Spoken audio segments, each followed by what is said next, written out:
Oi pessoal, Matheus aqui mais uma vez. E agora um vídeo que todo mundo me pergunta é se eu devo comprar um imóvel pronto ou comprar um imóvel na planta. E, claro, como que é a reforma desses dois. Então eu vou falar com base na minha experiência, sem ser muito esquivo de tipo, porque isso é pessoal, depende, óbvio que uma hora ou outra vai sair. Mas assim, vamos ser bem direto ao assunto. Quais são as vantagens de você comprar um imóvel pronto? A questão do imóvel pronto é que você já vai lá e já vai mudar. Mesmo que você queira fazer algumas pequenas intervenções estéticas, quando eu falo aqui pequenas, seria tipo trocar uma pintura, no máximo assim, trocar umas luminárias, fazer alguma coisa.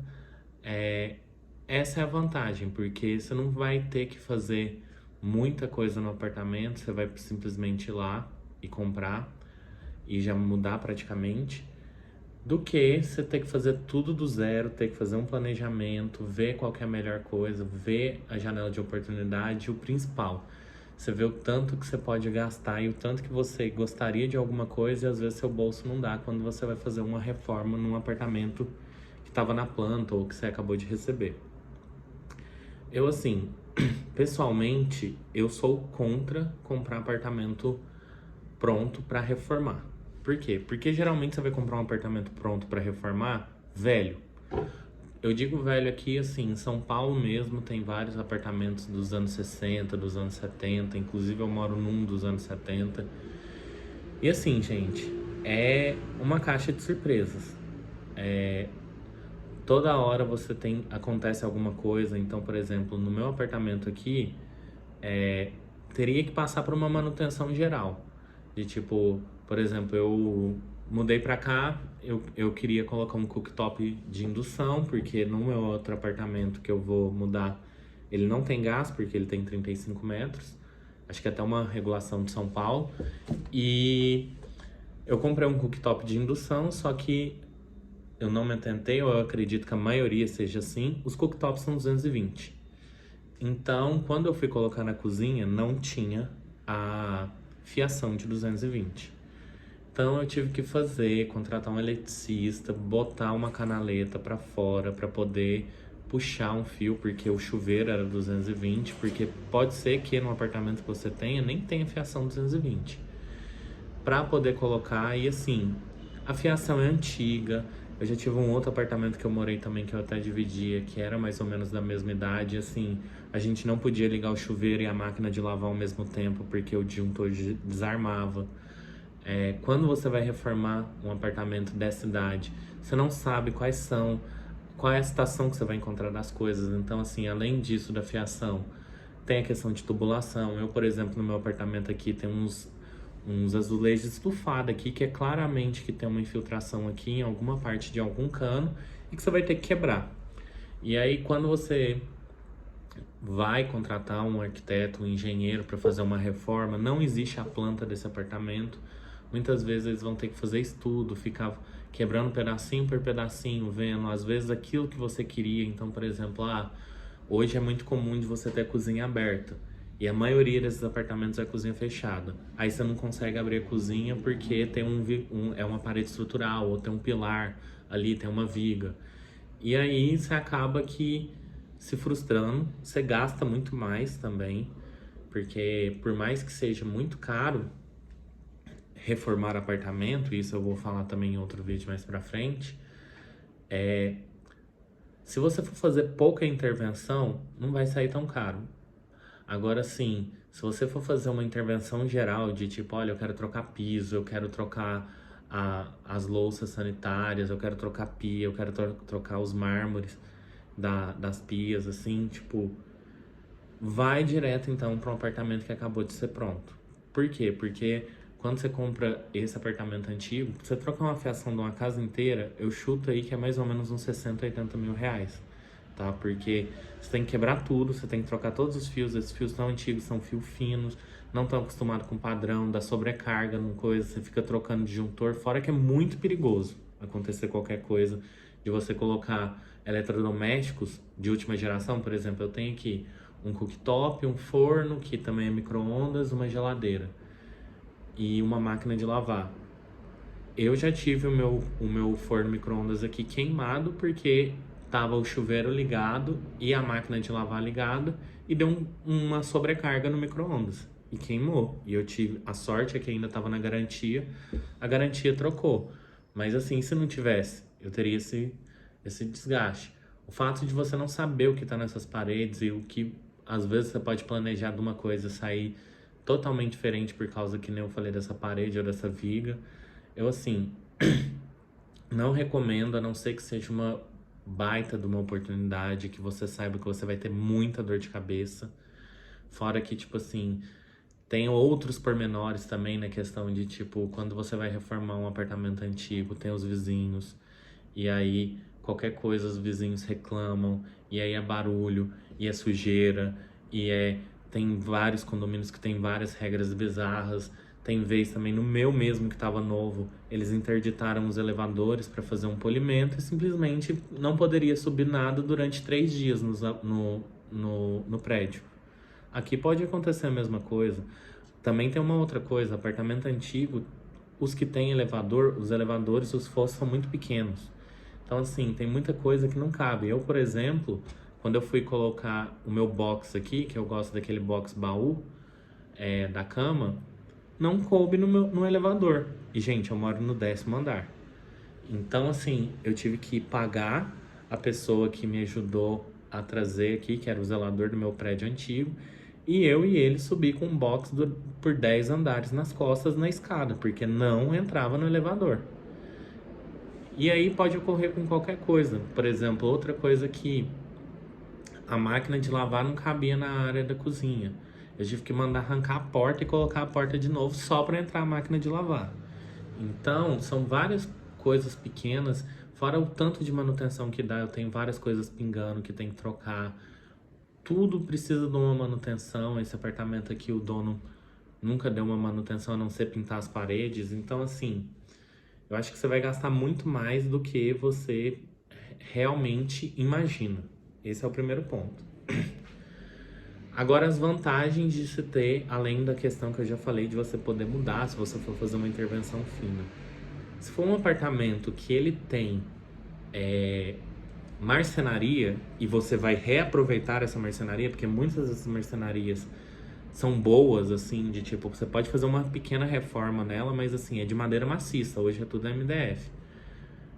Você vai economizar se você não gastar tanto em reformando. Às vezes você fala, só vou dar uma pintada, vou manter esses armários aqui. Você vai economizar muito, porque como eu também não sabia, sabe qual que é a parte mais cara de um apartamento? Principalmente um estúdio pequeno? Marcenaria. Para vocês terem ideia, quase que mais de 1/3 do valor que eu gastei foi só em marcenaria. Então, assim, para vocês terem efeitos práticos, se você tem um orçamento de 100 mil reais, consequentemente, assim, uma marcenaria boa que você vai querer reaproveitar os espaços e tal, ela vai sair mais de 35, 40 mil reais. Então, é coisa que nem eu esperava. E quando eu vi, mas tem essas lojas de móveis que você vai, 20 mil reais você consegue. Assim, gente, aquilo ali não é móvel planejado, aquilo é móvel pré-moldado, ou seja, você tem que se adequar às medidas pré-fabricadas deles, geralmente a qualidade é inferior, geralmente você não tem tanta opção assim e que vá te atender. E outra coisa, vem a questão de sempre custo versus benefício. Eu gastei a mais porque muitas das minhas decisões foi pesquisando, lendo no YouTube e vendo que eu quero ter uma vida longa nesse apartamento com pouco gasto depois, de eu ter que ficar atualizando ou ter que ficar desembolsando muito dinheiro, mesmo porque eu vejo que esse apartamento é um apartamento pequeno, de 35 metros, em que vai ser uma fase transitória da minha vida. Eu não vou morar pro resto da minha vida num de 35 metros. Mas eu também não quero vender. Eu quero alugar, quero ter a renda, então eu preciso fazer uma coisa que dure, que eu não tenha que gastar muito dinheiro. Então, assim, se você for pegar um apartamento que tá com uma marcenaria muito boa, aproveita, porque isso vai te aliviar bastante. Agora, com relação ao apartamento novo ou na planta, Na planta eu posso fazer um outro vídeo, assim, que eu acho que, tipo, é bom, mas assim, tem várias coisas que aí todo mundo já fala de NCC e tal, mas assim, tem outras coisas também que eu vejo que poucas pessoas falam. Por exemplo, aqui em São Paulo, quando você compra um apartamento de 35 metros, tem uma legislação da BNT que eles colocam até floreira na externa do prédio para contar como metragem do apartamento. Isso você descobre, sabe quando? Na hora que você vai medir o apartamento.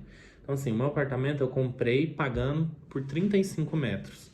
Só que de área útil, ou seja, área que eu vou utilizar e que, descontando as paredes, que é bem pouco, é 29 metros. Eu até achei um absurdo, porque eu paguei por 6 metros, sendo que se você for colocar a conta, isso é 20% do valor do apartamento, mas não tem o que fazer. Consultei com os dois advogados, vi a normativa e assim, eles contam várias coisas nesse cálculo para dizer que seu apartamento tem 35 metros, ou se for de 27, provavelmente ele vai ser de 23 de útil. Se for de 18, provavelmente ele vai ser 12, 15 útil. Então, assim, é coisas que você vai descobrindo que vão te deixando assim, chocado. Porque é uma máfia, na minha opinião, aqui. Espero que não me cancelem. Mas.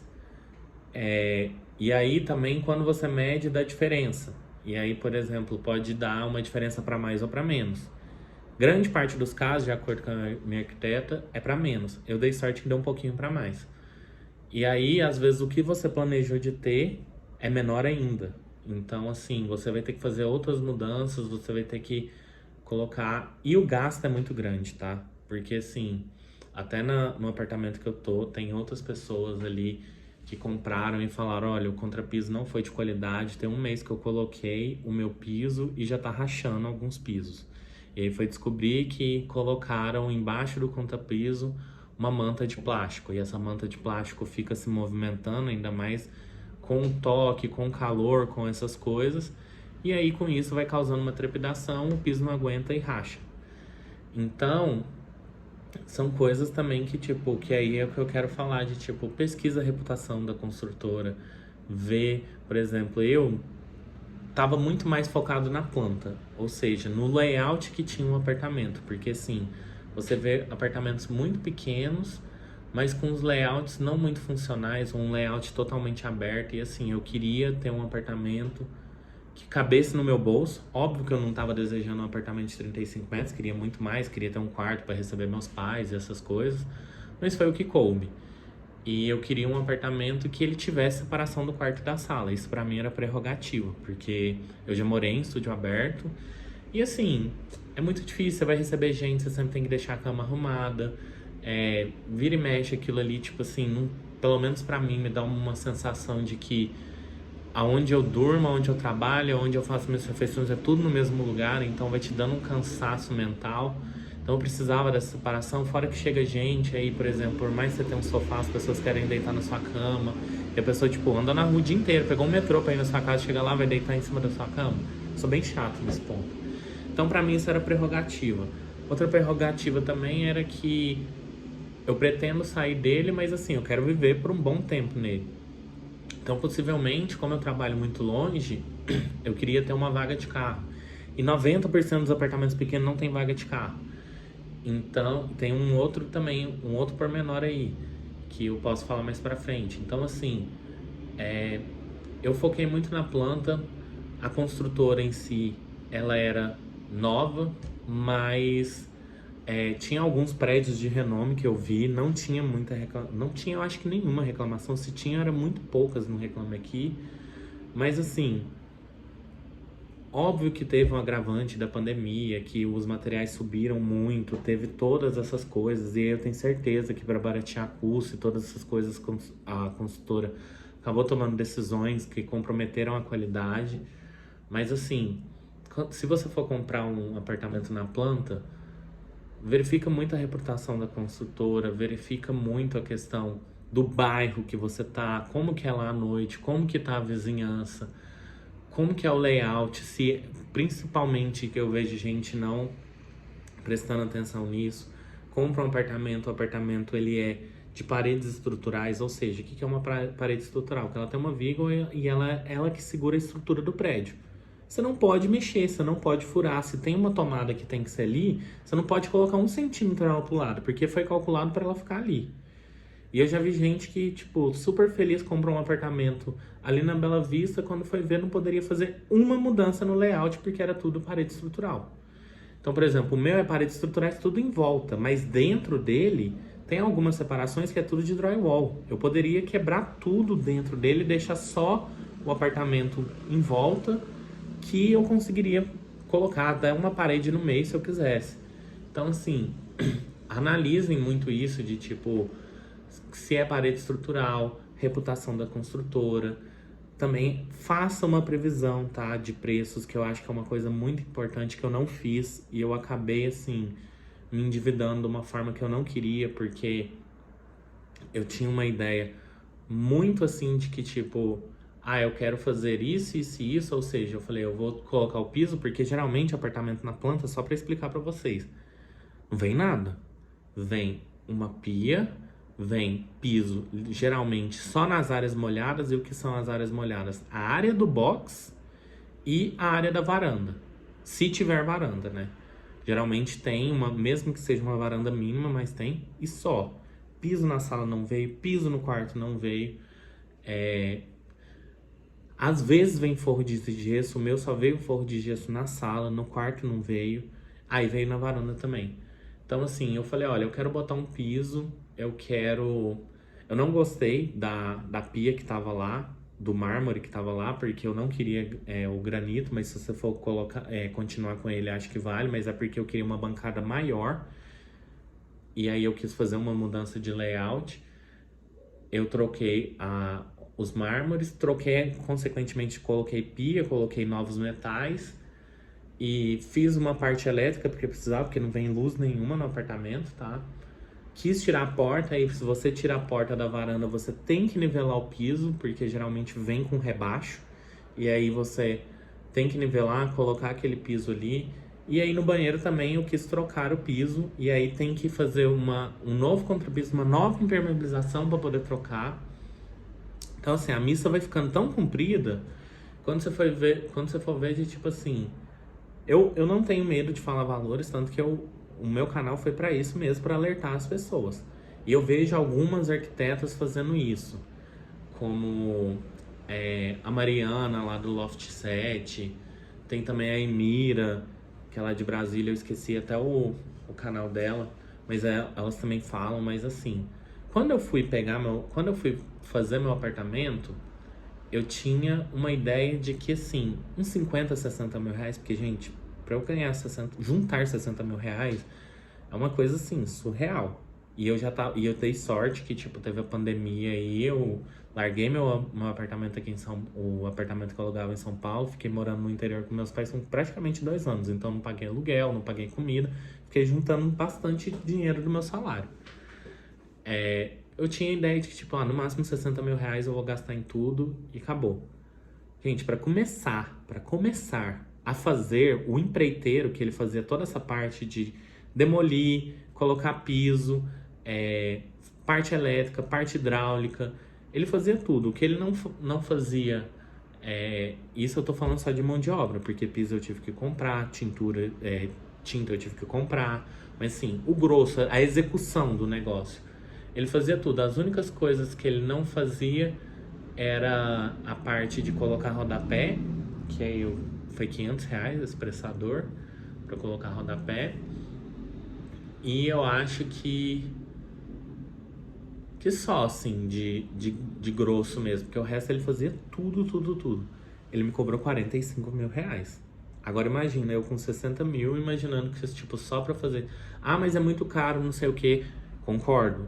Só que eu lembro que no vídeo anterior eu tive que falar que, tipo, olha, a minha arquiteta falou, se eu fechasse com o empreiteiro dela, ela acompanharia a minha obra. E como eu já havia economizado em alguém acompanhando a obra, eu falei, vou investir esse dinheiro então no empreiteiro. Mas assim, teve gente no meu prédio que fechou por 30. Só que foi um empreiteiro que pegou uns 4, 5 apartamentos e tá todo mundo reclamando. O cara é porco, o cara quebrou as coisas, que o cara não tem cuidado. Várias coisas. Então, assim, pesquisa e referência também. Então, assim, quando eu fui ver, só isso eu já caí pra trás. Eu não vou nem em questão de marcenaria, tanto que eu tava pensando até em mudar sem marcenaria, pra vocês terem uma ideia. E aí também tem toda essa coisa. Então, por exemplo, revestimento, que são os pisos. Eu coloquei piso no chão, algumas partes da cozinha eu coloquei também uma partezinha na varanda, que é onde é a lavanderia. E o banheiro eu quis revestir ele inteiro de piso, por quê? Porque o meu banheiro não tem janela. E aí eu vi alguns vídeos que tipo, esse negócio de meia parede, depois você vai ter que ficar pintando e não vai ficar legal. Só de piso foram 13 mil reais. Ah, mas não é só o piso. Tem o rejunte, tem a argamassa, tem várias outras coisas que estão ali, que tá na conta. Tem o frete também desse piso que é caro, tem o próprio piso também, que vão encarecendo o negócio. Então, assim, é um gasto, gente. Tipo, um apartamento de 35 metros, se você for economizar, que você recebe ele, que nem eu te falei, no osso, você vai gastar aqui na cidade de São Paulo, em 2023, uns 150 mil reais. Pra deixar ele assim, total, pronto. Isso assim, economizando, cortando custo, reaproveitando várias coisas. Então, é um valor que você tem que levar em consideração quando você vai reformar, quando você vai comprar. Porque se você compra um pronto, se você fala, não tem tanta necessidade disso, não tem não sei o quê, é um valor que você deixa de gastar. Mas pode ser que você gaste muito mais na manutenção. Então, assim, em suma, se for comprar um apartamento antigo que vai reformar, saiba que você pode gastar e vai gastar muito com atualização desse apartamento, principalmente se ele precisar trocar fiação, se ele precisar trocar piso, se ele precisar de reparos bem urgentes mesmo. Então é algo que, tipo assim, compre se tiver um valor muito abaixo, se atente às questões do prédio, porque tem elevador que não entra as coisas, aí você tem que içar, você não consegue, você vai ter que adequar depois, vou ter que mudar o modelo da geladeira, então não sei o que eu vou fazer para poder ter isso e isso. São coisas que, tipo assim, que, mesmo que, não vejo problema em içar uma geladeira uma vez. Mas se essa geladeira quebrar? E se essa geladeira queimar? Você vai ter que fazer isso de novo, porque não tem como. Mas dá pra ir pela escada? Dá, só que, tipo assim, a maioria das empresas que eu vi, elas não sobem mais que até o terceiro andar.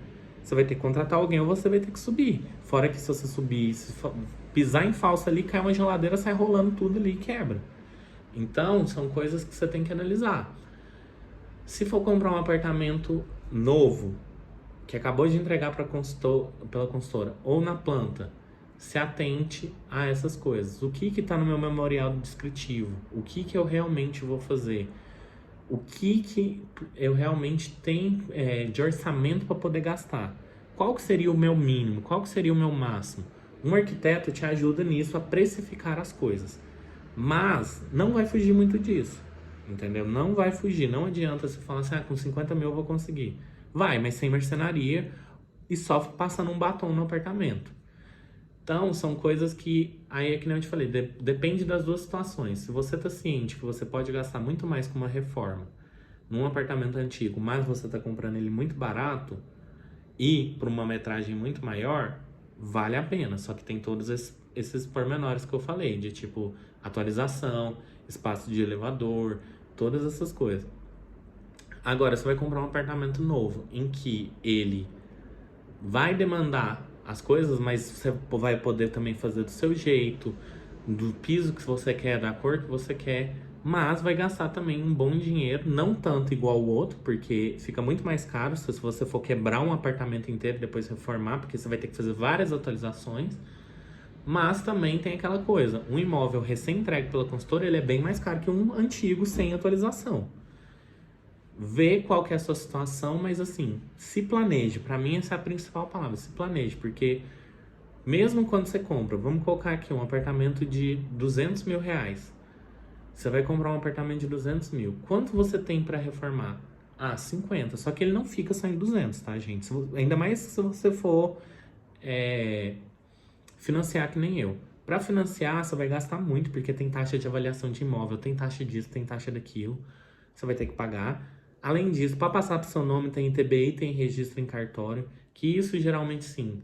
Se for um apartamento de uns 200 mil, você vai gastar aí tranquilo uns 6 a 12 mil reais. Depende do jeito que tá, porque dependendo, por exemplo, eu tive isenção assim de 50% porque era meu primeiro imóvel até X valor. Mas se você não tiver, se você já tem outros imóveis, você tem coisa, então são vários pormenores aí. Então, assim, desses 200, você já tem que guardar uns 20 aí pra taxa de banco e pra essas coisas. Então, você sobra 30. 30 mil, você não consegue fazer muita coisa no apartamento, não. Já te adianto. Então, às vezes vale você juntar mais um pouco, às vezes vale você ir para um imóvel um pouco pior e depois você consegue aquele. São coisas que eu fui aprendendo e que eu acho que é válido, porque ninguém te fala isso. Ninguém te fala que quando você fecha o imóvel na planta tem um INCC e tem vários balão, e aí quando você vai fechar com a, o banco para fazer o financiamento, você paga a taxa de avaliação, você paga a taxa disso, você paga a taxa daquilo. Aí depois, quando você termina isso, você tem que pagar para o cartório mais 10, 15, 20, 30 mil reais para poder fazer registro, para poder cancelar a matrícula, para poder colocar no seu nome. Aí depois disso, quando você chega, você já cai para trás porque mão de obra é muito caro, tudo tá muito caro. Depois da pandemia, assim, tudo subiu de um preço surreal. Então, eu acho que vale. Esse canal eu criei para isso, para tipo as pessoas que têm como eu o sonho da casa própria ter uma consciência melhor do que fazer e como e se planejar para poder conseguir aquilo que quer. Beleza? Obrigado, viu?